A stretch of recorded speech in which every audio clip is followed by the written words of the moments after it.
అనగనగా ఒక ఊరు. ఆ ఊరిలో రాఘవయ్య అనే వడ్డీ వ్యాపారి ఉండేవాడు.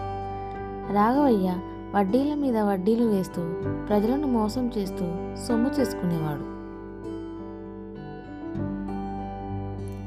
ఒకరోజు రాఘవయ్య పొరుగురు నుండి అడవి మార్గంలో వస్తున్నాడు. అప్పుడు మందలో తప్పిపోయిన ఒక మేక అతని వెంట రాసాగింది. ఈ మేకేంటి నాతో వస్తుంది? సరేలే చూద్దాం.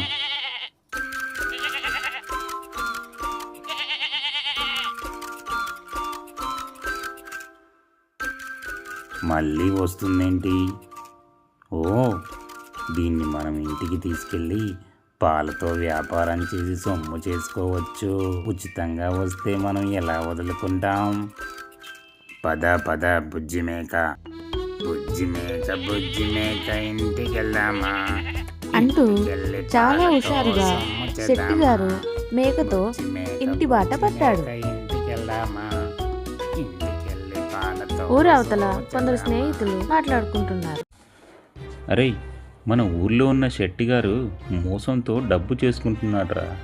అతనికి ఎలాగైనా సరే మనం బుద్ధి చెప్పాలి. అటు చూడండిరా, ఆ శెట్టి గారు వస్తున్నారు. అరే, తనతో మేక కూడా ఉందిరా. నాకు ఉపాయం వచ్చింది. మనం ఎలాగైనా సరే ఈరోజు ఆ మేకను శెట్టి గారి నుంచి కొట్టేయాలరా. శెట్టి గారు, నమస్తే నమస్తే. ఏంటండి శెట్టి గారు, పొద్దున్నే గాడితో వస్తున్నారు? కొత్త వ్యాపారం మొదలెట్టారా? అది గాడిద కాదురా, మేక. తాగబోతు ఎదవా, కళ్ళు కనిపించడం లేదు ఎదవకి. బుజ్జి మేక, బుజ్జి మేక, ఇంటికి వెళ్దామా? ఇంటికెళ్ళి పాలతో సొమ్ము చేద్దామా? ఏమండి శెట్టి గారు, ఇంకోసారి మా ఇంటికి డబ్బులకు వస్తే బాగుండదు.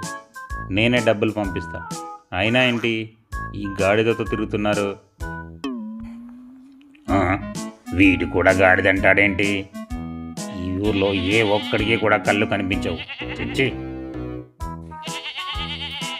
అయ్యా శెట్టి గారు, మీ గాడిదని నాకు ఇస్తారా? ఈరోజు చాలా బట్టలున్నాయి. ఒరేయ్, ఇది గాడిద కాదురా, మేకరా. ఏంటి అందరూ దీన్ని గాడిద అంటున్నారు? ఇది నిజంగా మేకనా గాడిదనా? అదిగో రంగయ్య వస్తున్నాడు. వీణ్ణి ఒకసారి అడిగి చూద్దాం. దండాలు దండాలు శెట్టి గారు. సరే సరే, నీ దండాలు కానీ వడ్డీ డబ్బులు ఎప్పుడు ఇస్తావురా రంగా? అది అది ఇస్తానయ్య గారు. నేనొకటి అడుగుతాను, సరిగ్గా చెప్పాలి, సరేనా? నా పక్కన ఉన్నది మేకనా గాడిదనా? సరిగా చూసి చెప్పు. అది అది గాడిదయ్య గారు. గాడిద? ఏంటి ఇంతసేపు తీసుకొస్తున్నది గాడిదనా? అయ్యో, ఏమైందిరా నాకు? వామ్మో, ఇదితో తేడాగా ఉందిరా బాబోయ్.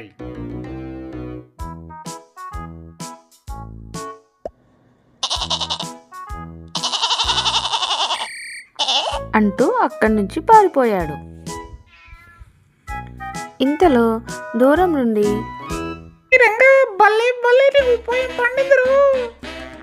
శెట్టి గారు మోసపోయారు. బలి బలి, ఈ మేక ఇంతలో స్నేహితులందరూ ఒక దగ్గరకు చేరారు.